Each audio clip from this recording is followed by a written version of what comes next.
తెలంగాణ ప్రభుత్వం కీలక నిర్ణయాన్ని తీసుకుంది. ఇకపై డిజిటల్ కేబినెట్ సమావేశాలు నిర్వహించాలని నిర్ణయించింది. సీఎం రేవంత్ రెడ్డి అధ్యక్షతన జరుగుతున్న మంత్రి మండలి సమావేశంలో డిజిటల్ కేబినెట్ నిర్వహణకు ఆమోదం తెలిపింది. సీఎం, డిప్యూటీ సీఎం మంత్రులకు స్పెషల్ ట్యాబ్లు అందజేశారు ఐటీ శాఖ మంత్రి శ్రీధర్ బాబు. డిజిటల్ కేబినెట్ అమలు తీరును స్వయంగా ముఖ్యమంత్రి పరిశీలించారు. ఈ బుక్ ద్వారానే మంత్రులకు కేబినెట్ సమావేశం అజెండా వివరాలు ఇవ్వనున్నారు. పేపర్లెస్ గవర్నెన్స్ లో భాగంగా డిజిటల్ కేబినెట్ సమావేశాలు నిర్వహించనున్నారు. ఇప్పుడు నో కాస్ట్ కాఫ్ సిరప్ తో 60 రూపాయల విలువ గల ఇన్హేలర్ పూర్తిగా ఉచితం. దెబ్బకి దగ్గు జలుబు మాయం. తెలంగాణ ప్రభుత్వం కీలక నిర్ణయాన్ని తీసుకుంది. ఇకపై డిజిటల్ కేబినెట్ సమావేశాలు నిర్వహించాలని నిర్ణయించింది. సీఎం రేవంత్ రెడ్డి అధ్యక్షతన జరుగుతున్న మంత్రి మండలి సమావేశంలో డిజిటల్ కేబినెట్ నిర్వహణకు ఆమోదం తెలిపింది. సీఎం, డిప్యూటీ సీఎం మంత్రులకు స్పెషల్ ట్యాబ్లు అందజేశారు ఐటీ శాఖ మంత్రి శ్రీధర్ బాబు. డిజిటల్ కేబినెట్ అమలు తీరును స్వయంగా ముఖ్యమంత్రి పరిశీలించారు. ఈ బిక్ ద్వారానే మంత్రులకు కేబినెట్ సమావేశం అజెండా వివరాలను కూడా ఇవ్వనున్నారు. పేపర్లెస్ గవర్నెన్స్ లో భాగంగా డిజిటల్ కేబినెట్ సమావేశాలు నిర్వహించనున్నారు.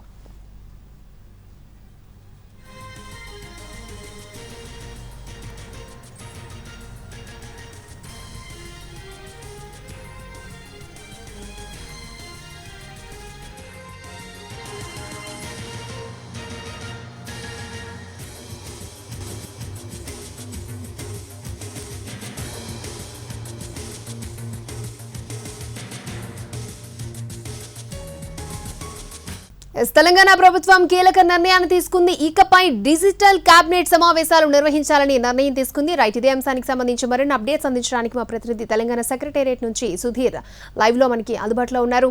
సుధీర్, ఈ డిజిటల్ కేబినెట్ మీటింగ్ వల్ల ఉన్న యూజెస్ ఏంటి? ముఖ్యమంత్రి రేవంత్ రెడ్డి అధ్యక్షతన డిజిటల్ కేబినెట్ సమావేశం ప్రారంభమైంది. సుమారు గంట సేపటి నుంచి కూడా ఈ కార్యక్రమం కొనసాగుతూనే ఉంది.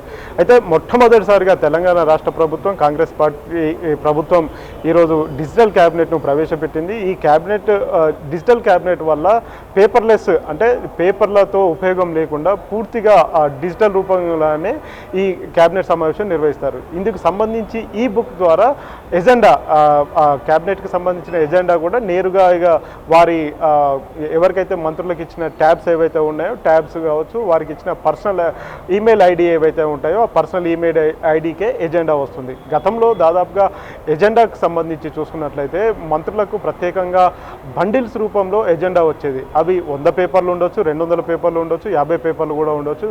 ఇలా పేపర్లు ఎక్కువగా ఉండేటివి. ప్రతి దానికి కూడా పేపర్ల ద్వారానే ఈ కరస్పాండెన్స్ అంతా కూడా జరుగుతుండేది. ఇకపై ఈ అవకాశం ఏమీ ఉండదు. ఇక పేపర్లెస్ క్యాబినెట్ కాబట్టి ఖచ్చితంగా ఏదైనా కానీ డిజిటల్ రూపంలోనే ఉంటుంది. ప్రతిదీ నేరుగా మంత్రులకు ఇచ్చిన ట్యాబ్స్ ఏవైతే ఉన్నాయో ఆ ట్యాబ్స్లోకే అంత సమాచారం అంతా కూడా అందులోనే వస్తుంది.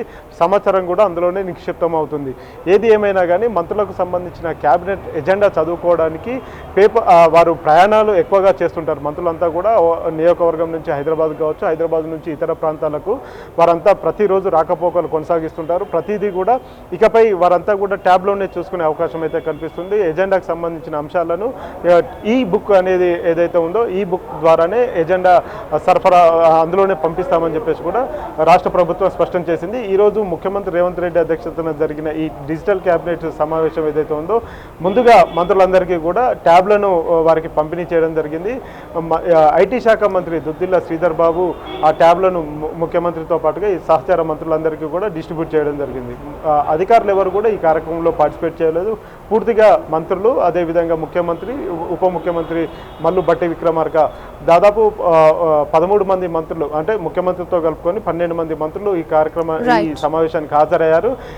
పొంగులేటి శ్రీనివాసరెడ్డి, అదేవిధంగా అడ్లూరు లక్ష్మణ్ ఈ కేబినెట్ సమావేశానికి హాజరు కాలేదు.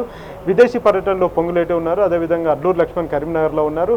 రైతులకు సంబంధించిన సమస్యలతో పాటు ఇతర అభివృద్ధి సంక్షేమ కార్యక్రమాల మీద ఈ కేబినెట్లో సమావేశంలో చర్చిస్తున్నట్టుగా కూడా తెలుస్తుంది. అక్షయ. ఓకే సుధీర్.